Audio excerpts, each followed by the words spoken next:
राधे कृष्णा बंधुओं, स्वागत है आपका आपके अपने चैनल सनातन गौरव में। मैं हूं पंडित अनिल तिवारी और आज मैं आपको सुनाने वाला हूं पौष मास के कृष्ण पक्ष की एकादशी की व्रत कथा। तो आइए सुनते हैं। महाराज युधिष्ठिर ने पूछा, हे जनार्दन, पौष कृष्ण एकादशी का क्या नाम है? उस दिन कौन से देवता का पूजन किया जाता है और उसकी विधि क्या है? कृपा करके मुझे बताएं। भक्तवत्सल भगवान श्री कृष्ण कहने लगे कि हे धर्मराज, मैं तुम्हारे स्नेह के कारण तुमसे कहता हूँ कि एकादशी व्रत के अतिरिक्त मैं अधिक से अधिक दक्षिणा पाने वाले यज्ञ से भी प्रसन्न नहीं होता हूँ। अतः इसे अत्यंत भक्ति और श्रद्धा से युक्त होकर के करें। हे राजन, द्वादशी युक्त पौष कृष्ण एकादशी का महात्म्य तुम एकाग्रचित्त होकर सुनो। इस एकादशी का नाम सफला एकादशी है। इस एकादशी के देवता श्री नारायण हैं। विधिपूर्वक इस व्रत को करना चाहिए। जिस प्रकार नागों में शेषनाग, पक्षियों में गरुण, सब ग्रहों में चंद्रमा, यज्ञों में अश्वमेध और देवताओं में भगवान विष्णु श्रेष्ठ हैं, उसी तरह सब व्रतों में एकादशी का व्रत श्रेष्ठ है। जो मनुष्य सदैव एकादशी का व्रत करते हैं वे मुझे परम प्रिय हैं। अब इस की व्रत विधि कहता हूँ, सुनो।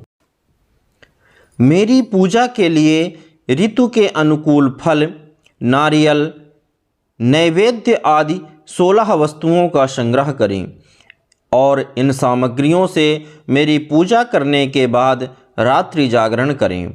इस एकादशी के व्रत के समान यज्ञ, तीर्थ, दान, तप तथा और कोई दूसरा व्रत नहीं है।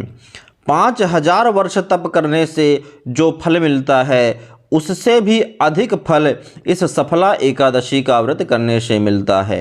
हे राजन, अब आप इस एकादशी की कथा सुनिए। चंपावती नगरी में एक महिष्मान नाम का राजा राज्य करता था। उसके 4 पुत्र थे। उन सब में लुम्पक नाम वाला बड़ा राजपुत्र महापापी था। वह पापी सदा पर स्त्री और वेश्यागमन तथा दूसरे बुरे कामों में अपने पिता का धन नष्ट किया करता था। सदैव ही देवता, ब्राह्मण, वैष्णवों की निंदा किया करता था। जब राजा को अपने बड़े पुत्र के ऐसे कुकर्मों का पता चला तो उन्होंने उसे अपने राज्य से निकाल दिया। तब वह विचारने लगा कि कहाँ जाऊँ, क्या करूँ। अंत में उसने चोरी करने का निश्चय किया। दिन में वह वन में रहता और रात्रि को अपने पिता की नगरी में चोरी करता तथा प्रजा को तंग करने और उन्हें मारने का कुकर्म करता। कुछ समय पश्चात सारी नगरी भयभीत हो गई।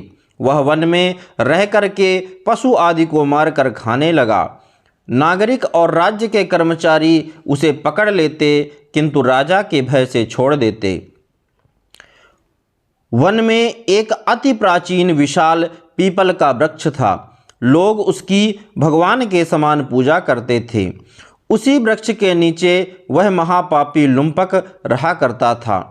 इस वन को लोग देवताओं की क्रीड़ा स्थली मानते थे।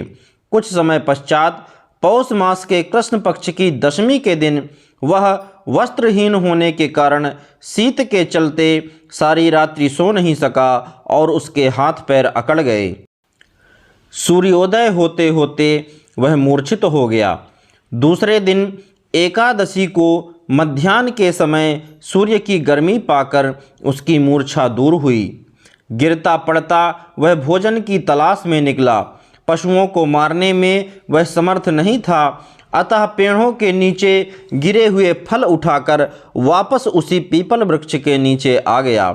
उस समय तक भगवान सूर्य अस्त हो चुके थे।